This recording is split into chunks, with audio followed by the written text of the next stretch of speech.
Life is full of teachable moments. Think about it. Life is full of teachable moments. When I was a freshman at St. Joseph's University in 1990, we were assigned by Dr. George Dowdell, sounds like cowbell, to walk all the way across campus to what was then the Barnes Foundation, one of the largest private collections of French impressionistic art. But our assignment in Introduction to Sociology, Barbelin 265, that lecture hall that goes straight down, was not to look at the paintings. Our exercise was to look at the people looking at the paintings. I'll say that again. Our exercise was not to look at the paintings. Our exercise was to look at the people looking at the paintings. And it was really odd and awkward and weird for a while. Because there you are in one of the great museums of the world, and everyone is sitting there focused on the painting. And we're standing back to the side, watching the people to our left. What are they saying? What are they doing? How close are they to the painting? What's the volume of the people to the right? How loud are they? Are they physically touching each other when they're together, or is there space between them? And what I realized from that exercise, maybe not in that teachable moment of that day in freshman year, but certainly later in life, and something that I remember every day that I live now, is that life is full of patterns. Yeah, sure, you've been to those talks before where they tell you to take your wristwatch and move it from your left arm to your right arm, and you can't even pay attention because it's driving you nuts so much, right? Or the days that you've driven to school or to work and you have no idea how you got there. Those are the patterns, right? My mom was an English teacher, and so I grew up in this kind of knowing iambic pentameter, right? Charlie Brown's teacher, wah, wah, wah, wah, wah, wah, wah, wah, right? And there's those things that you can just do because you've done them before. It's why we talk about practicing things. But the reality is that patterns really drive your growth. It's what you heard from the earlier TED speakers, and it's what I want to call out for you today. Because in today's day and age, the pattern is if you're not moving fast, there's something wrong. Think about it.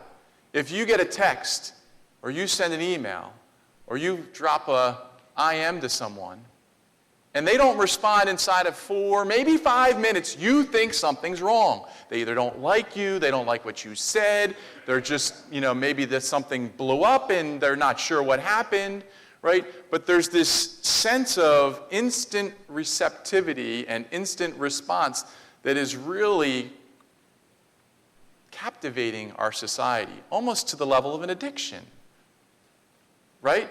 And so these patterns are really driving our habitual state. And what I'm here to say is that self-awareness is what drives your growth. Self-awareness is defined as slowing yourself down to speed yourself up.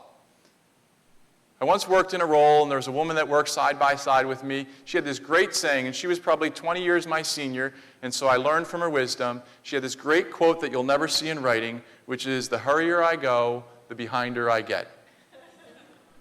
And if you think about how quickly we have to respond to things in today's digital age, the challenge is, do you have all the information? Because we're all trained to look at the painting just like it was in the Barnes Foundation. Everyone's looking at the painting. But when you're in a room, in a museum, are you really just there to take in the painting, or are you there to take in the experience? When you're working on a team project, are you there just to execute on the project, or are you taking in the experience? When you go do service learning, are you there to help someone out or gain something from the experience? Life is full of teachable moments. The question is, are you moving too fast to even recognize them? And so over the next 6, 7, 8 minutes, I'm going to give you 3 patterns that I would challenge you to think about in slowing yourself down to speed yourself up. What I'm not saying is be less productive. What I'm not saying is potentially be less busy.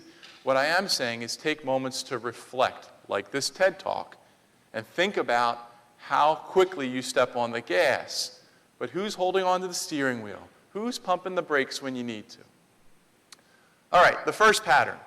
What is your favorite color blue? Most of us get ideas in our head that influence our ability to hear, and therefore we want to talk. If you're working on a project with a group, and you're sitting around a table having a discussion saying, where should we go? Everyone generally comes to those meetings with an idea of what color blue they want to use. Think about it. You've been on a discussion. You have an idea of what success looks like, even before someone's asked you what does success look like. Now, the problem is that this color blue is something that we call passion. But I would also say we're possessive. Because if we have a team here and the four of us are on a team, and my favorite color blue is navy blue, and your favorite color blue is royal blue, and your Carolina blue, and your pale blue. And we sit there and bicker and debate for hours, days, weeks, months, depending on what team or organization you work for, that our favorite color blue is the best favorite color blue. We should pick my color navy blue because it's my idea, not yours. The reality is these two individuals are focused on the exact same color, Carolina blue and pale blue. But they're so possessive of their favorite color blue that they can't agree that 90% of us all agree that the right color is blue. And so what I would challenge you is that the first pattern is really about followership, that in order to be a leader, there has to be followers. They have to be following you somewhere with whatever you're leading. But part of that will lead you into pattern 2. Pattern 2, so a lot of this work is based on research and experience. The experience I had developing mid-level managers across a Fortune 50 organization, and research I did with certain faculty members who are here, Ron Dufresne and others, on 700 leaders. And the story that sticks out for me throughout all this research is a woman named Marcia. She's an IT manager from the West Coast. She came to one of the leadership programs that I run, and as you can tell, I love to talk in front of people. And I love to use a little bit of humor, maybe a dose of sarcasm every once in a while, just to make a point. So there I am, doing my song and dance, running around on the first day of a year-long training program. And I run over, and I put the microphone in front of Marcia's face, and she literally crumbles underneath the desk. And what I realized was that was potentially a teachable moment. But the question was for who? You see, I sarcastically said to Marcia at that point, Marcia, I'll take that today, but 9 months from today when you graduate, I sure hope that you'll consider being the graduation speaker. In all of my infinite wisdom and in all of my infinite sarcasm, I meant that to set her up for success. Fast forward to October of that year. And at the first break of the first day, I did what I do every year when I run this program. I said, whoever's interested in being the graduation speaker tomorrow afternoon, please come forward, and I will give you that opportunity based on how many people we have. And don't you know that Marcia walks straight up, and she says, I'm ready. And she stands there, and I said, first off, you're going first. You have as long as you want. Just keep going. And she said, you know, I remember the first day like it was yesterday. Dan walked in front of me. He put a microphone in front of my face, and he said, sarcasm. And she said, and I realized at that point that in order to be a leader, and in order to be a woman leader, and in order to be a woman leader in IT, and in order to be a diverse woman of color leader in IT, I need to have a voice. And so I went back to my church, and I volunteered as a lectern, and I read in front of my congregation every Sunday for 9 months to get ready for today. And half of the class was crying, and half of the class was standing applauding. And we were all just blown away by what Marcia had done. And what we, as self-aware leaders, need to recognize is that there are some of us like me that love to talk and need to find the opportunity to slow down and stop talking and give other people a voice.